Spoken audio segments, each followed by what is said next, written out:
Hey everyone, I'm Dave Sloan. Welcome to On the Hook. Today's show is going to be a great one. You ever go fishing for big striped bass on light tackle, 8, 12-pound tests? I'm going to do it today. If you have done it, you know how exciting it's going to be. If you haven't done it, I'm going to show you. I'm going to start my day right here at Ocean State Tackle. I'm going to get the guys. I'm going fishing today with Mike Neto of Adrianna Charters as well as Dave from Ocean State. I'm here. Let's go get the guys and do some fishing. Mikey. Hey. What's up, buddy? What's happening? How you doing? Good. How you doing? I'm doing great. Hey, this is my buddy Dave Hino. Hey, Dave. How you doing? Good to meet you. Good to meet you. We got the eels. Yep, right there. Gonna go get some big bass, light tackle. Let's go get them. Let's go. You hooked me up last time. I got a good deal for you too today. Gotta tell you about it.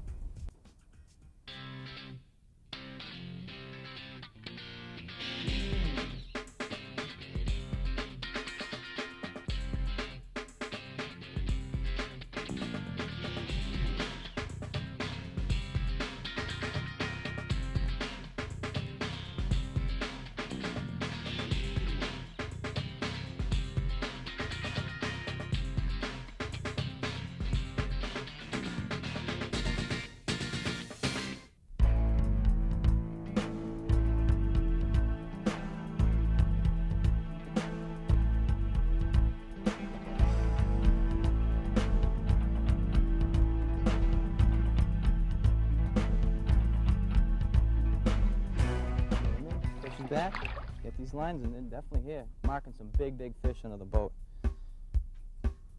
Perfect day too. I mean, you couldn't ask for anything better.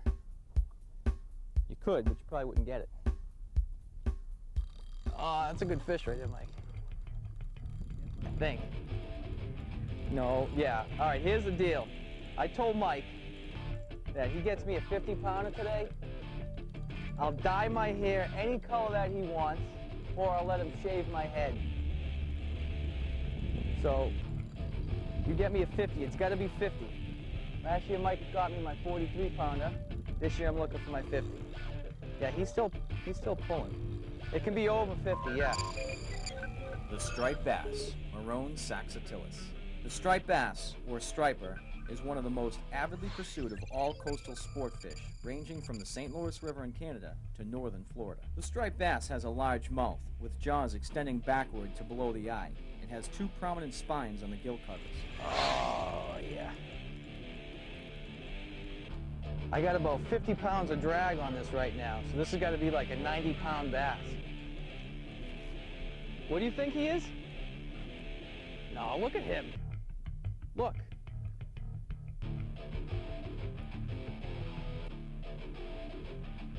You want to lip him?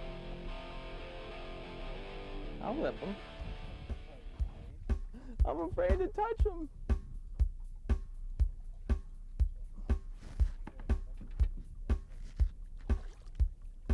Don't do it. Oh, that is a good fish. I'm not shaving my head for that one, Mike. Oh, yeah. Good bass. These things are awesome. Great tool for when you get a bass that's going to swallow your eel. You kind of stick that down, grab it. Excellent tools. Definitely saves the fish, so it's a good fish. I'm going to put this guy back, Mike. Oh, that's a fish. There you go. Dave, I think this one's bigger than yours. Well, how about... Even though you did beat me the last time we went out fishing together. That's a, hey, you know what? Every fish that came on this boat was your fish. That's just the way it is, right? He looks all right. I think he might be a little bit bigger, Mike. Want me to grab him for you?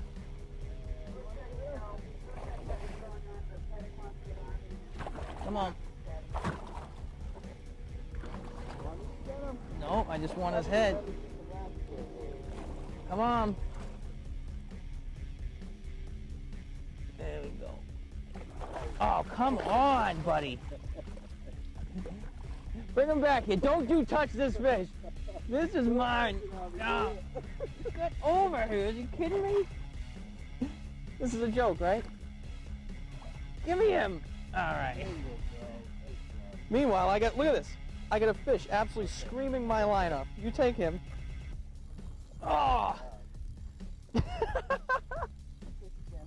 gotta be kidding me. I'm farting around with that fish. Meanwhile, my line is just peeling off. Good fish. Beautiful fish, beautiful.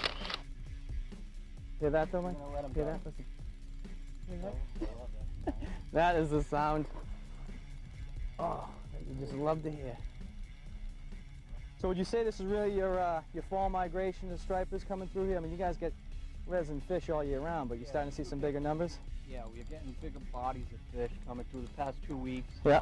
We've been getting nice bodies of fish passing through and good sized fish too. You've had good sized fish all year. I mean, last year you got a 50. I mean, I'm sorry, last weekend you got a 50, right? Yep, last Sunday we had a 50. Let's talk about the big one you got this year, though. Yep, we had a 65.2. That's just a monster. And that's not your first one either. No, that is actually my second one in the last 3 years. We had a 63 3 years ago, and we had a 65 this year. Unbelievable. There's bigger fish here, though. Don't think I Yeah. got the biggest fish. Well, I told you. Here's the deal. You get me my 50. I'll either cut, you can shave my head, or you can dye it, color it, whatever color you want. Another good one. Show me how it's done, Mike. Since I farted around with the last one. Ah, see? They close their mouth quick. There you go. Another nice fish. So that's what? 20 minutes? 3 big bass. Look at that. Beautiful fish. See that color in here? You can always tell a bigger bass when they get that purple color through the gill plate, and then the first set of right around the midsection on that purple color in the scales. Oh, Russian judge is going to take points off that one, Mike. You hear that slap? Look at this fish, people. Like I said, maroon saxatilis in the house. Nice, Michael. Look at this fish. Nice. 8-pound test. Without a doubt, eels are one of the deadliest baits for striped bass, and they sure will give you a run for your money when you try to get them on a hook, as well as try to keep them from tangling up all over your line. If you can plug through it all and get them down in the strike zone where the bass are hiding, the stripers just can't resist them. All right, let's talk a little bit about the method we're doing today. Obviously, we've done this method before, but we'll go through it again. What are we doing? They're slinging eels. Just slinging them out there? Just slinging them out there on a Carolina rig. No, it's a pretty basic method. We got a leader. We got a what are you using for hooks here? 5, 7s? I use a 6. A Common 6. Cross and 6 octopus. Right here. Basic rig here. Got about you using a fluorocarbon leader here? Yeah, 30-pound Seagull fluorocarbon. Got a little, yeah, you can say that. We got a little bit of weight today, only because we got a little bit more of a wind, a little bit more drift. So you got about a 1/4 ounce weight there. Nice long fluorocarbon leader. Down to your eel. Just making sure that the eel stays down the bottom, drifting over some humps, drifting over some rocks, picking up some fish, right? All right, now here's what I want you to do, Mike, okay? Reel, right?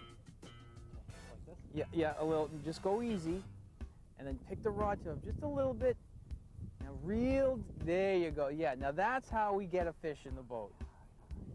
Is this your first striper? It's a good fish or what? 8-pound test. I know, I mean, he took a lot of line on you. Yeah, he probably took about 75, 80 yards, 78 maybe, 78 yards. 78, that's very precise. Well, I got You the sure it reel- wasn't 78 and a half? The reel count is right here. All right. I'm just hoping people know that you're kind of kooky. I am getting tired. You want me to take him? Can I? You are. No, seriously, come on. No, I'll get my own fish. That's a good run right there, buddy. This is like, Literally, this is a trout rod. I was going to say that. I was just going to say it. This is literally, people look at me when I go trout fishing with this Yeah. rod and think it's light. Yeah. Now we're out here getting 25, 30-pound bass Yeah. with 8-pound test. I mean, that's only a 5. follow Look at it. with Look at the size of this. It's a good fish, Why don't people, we right just- here. Look at this fish, people. Like I said, maroon saxatilis in the house. Nice, Michael. Look at this fish. Nice. 8-pound test. on a little tiny rod. Oh boy. Thanks, Steve. Woo, baby. Michael. Give it up. That is a sweet fish. That is what, 30 pound plus, easy. Light little rod. What do you want to do with this guy? You want to let him go? Your fish. That's the way to go. You want to touch him or anything? Nice fish. Beautiful. Look at that. Awesome. Here you go. Coming right at you. This will be that 50 pounder on Mike's rod. Come on, can't I try? I try to lose them all. It feels like a good fish right there, Mike. I don't feel right taking this fish, so you want this? I just happen to be standing in front of Mike's rod when Mike was taking a nap.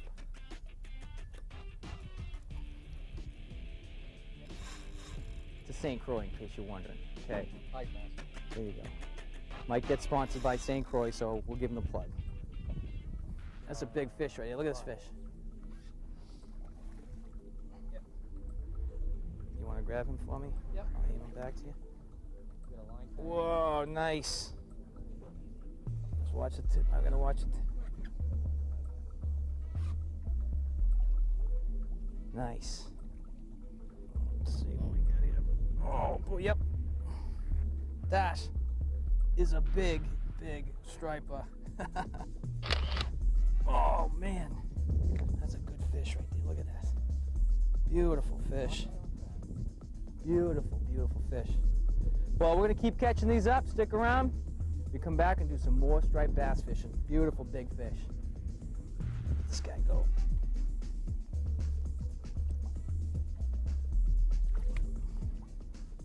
See you later. There we go. We got triples. We got triples. We got triples.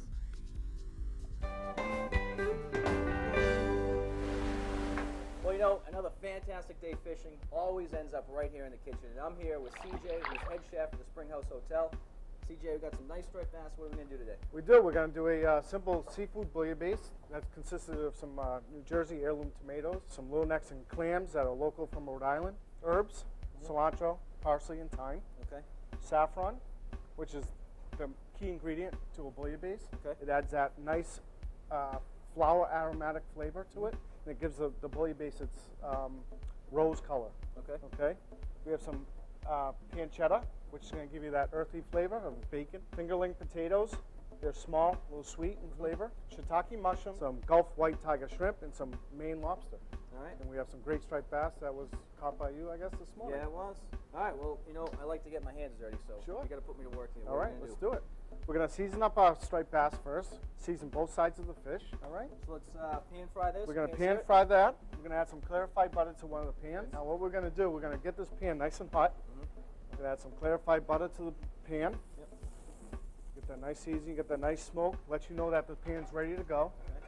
You're going to put that fish in. We're going to pan sear it on both sides. We're going to turn it, heat down to medium low, medium high. We're going to get a nice sear on both sides. Nice golden sear on each side. Okay. Then we're going to finish it in the oven with a slow roast. And then we'll start our bouillabaisse. All right, we're going to put some butter in the pan. It'll smoke up. We're going to add our mussels and our clams. Hey-oh. Wasn't expecting that flame. All right, hey, there's some surprises in the kitchen. You never know what could happen. It's all right, though. We're going to add our shrimp,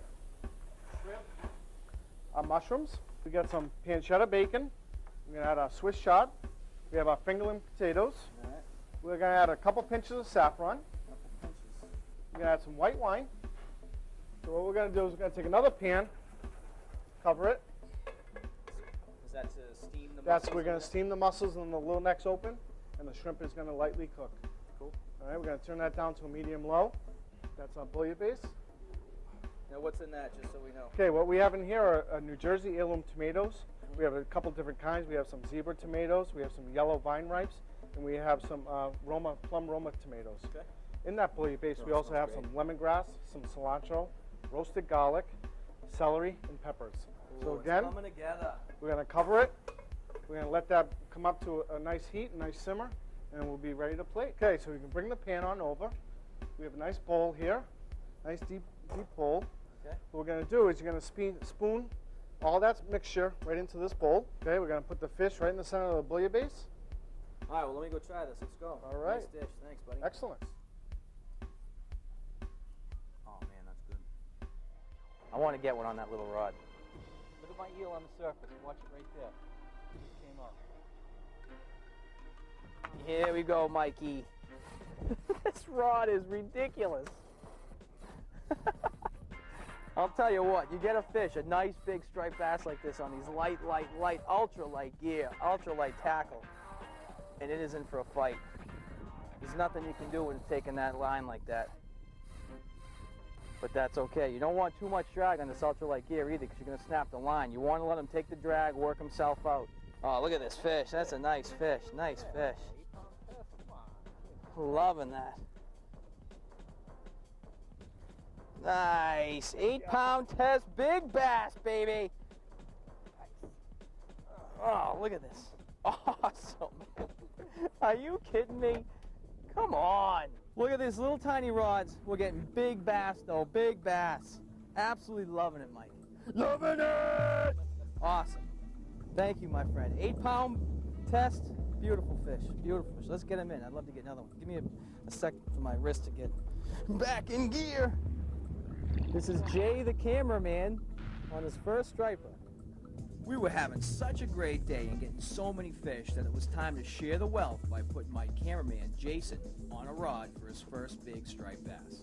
Jay!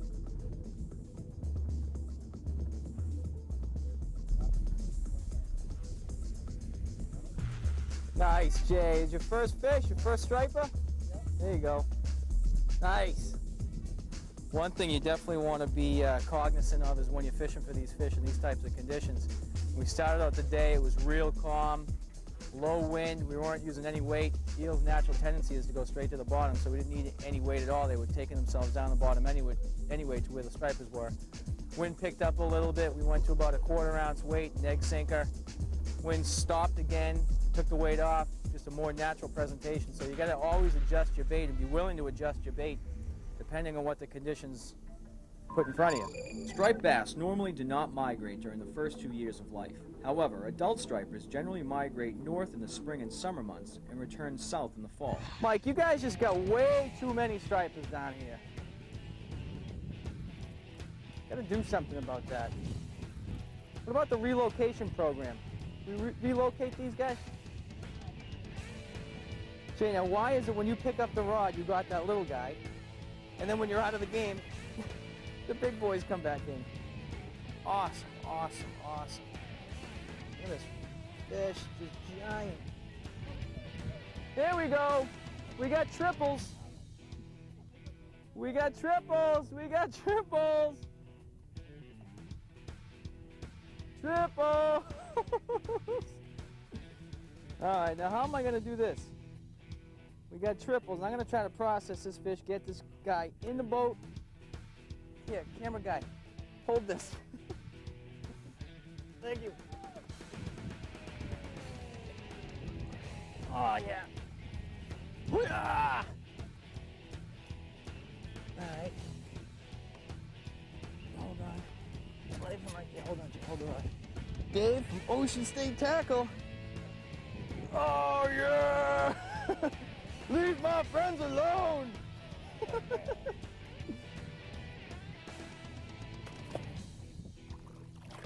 Oh, yeah. Look at that, you just had him. Look at this, check this out.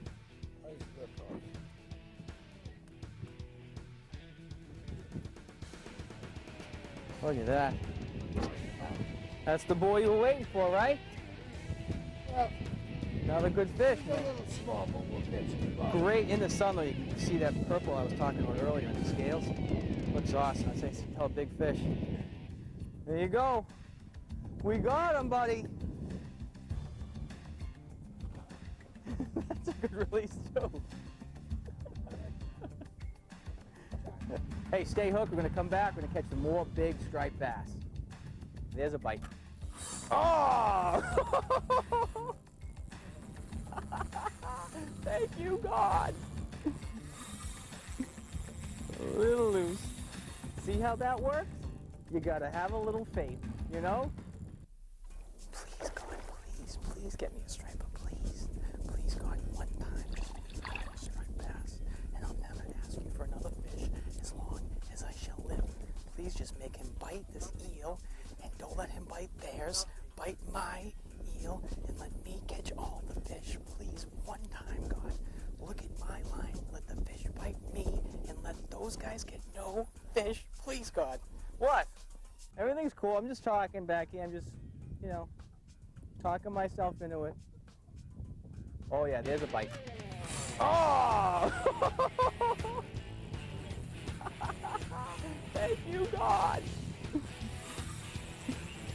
A little loose. See how that works? You gotta have a little faith, you know? Welcome back to the Dave Sloan Show. I'm Dave Sloan.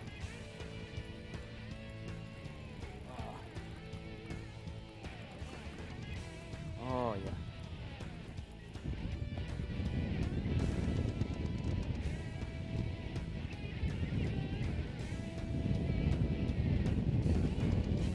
Me or the fish? Oh, look at that! Nice! That's exactly what I'm talking about. It's exactly what I'm talking about right there, folks. If I'd given that fish any tension at all, he would have spit that hook. Or the wrong drag setting or anything like that gives him a chance to spit the hook. But a little bit smaller than the other guys. But certainly a good fish.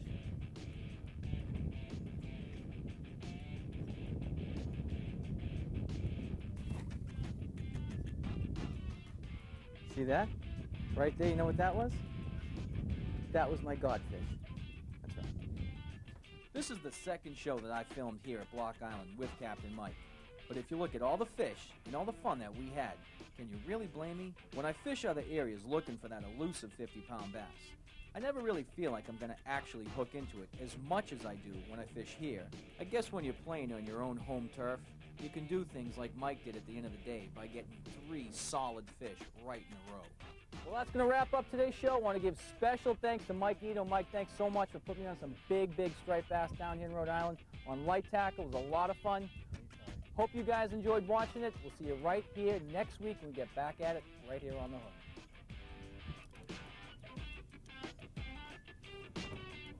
Mike!